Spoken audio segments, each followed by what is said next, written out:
All right, I'm going to do a quick video. I have a Dell EMC.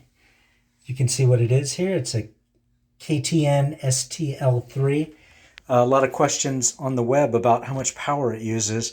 So I brought it in here into the bathroom. It's got a kilowatt meter on it.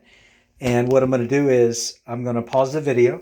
I'm going to plug the server in and power it up without any drives, just with the shelf itself. We'll see how much power it draws.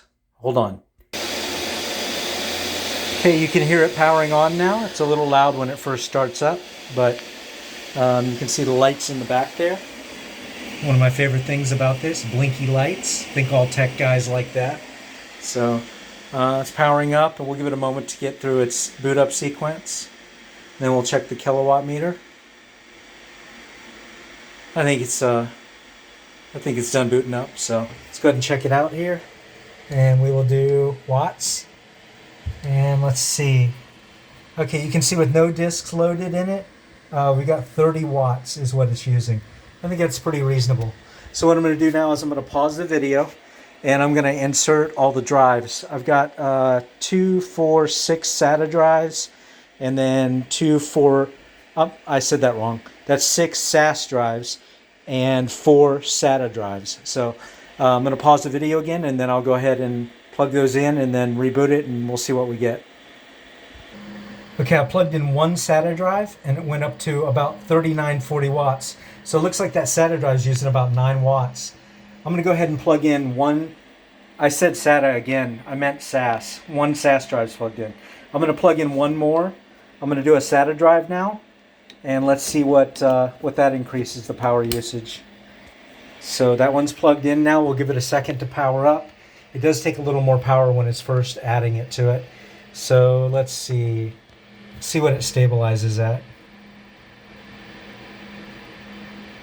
Okay, so 47. So looks like the SATA drive is using 7 watts, maybe 6, vastly between 6 and 7. I'm going to pause it again. I'm going to plug all of them in. I just plugged them all in, and you can see it's spiking up like crazy. It'll take a moment once it knows what it is and pauses. It'll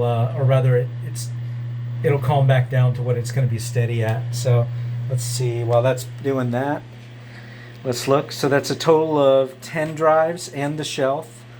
And so let's see where we're at. I think it's been about time. So it's about 107, 108 watts. So what would that tell you? It's around 30. So the 10 drives are using about 75 watts roughly. So you're talking about, I guess, around 7 watts on average. So probably about, if you multiply it out per year, probably each drive is probably using around $3 of electricity per year. So not so bad, about $1 a month.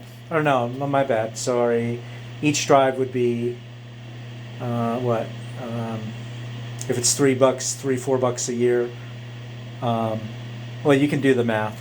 It's not very much, 7 cents per hour, 24 hours a day times, 365. So fairly reasonable, but about 100 watts. So about what a 1 incandescent light bulb used to use. But if you're really trying to save energy, what I would recommend is, of course, don't use, these say they're 2 terabyte, they're not. There's like, these are mostly 4 terabyte SAS drives. And then these are mostly, I think they're two 2s and 2 4 SATAs. But you could easily get 1 or 2 large SAS drives,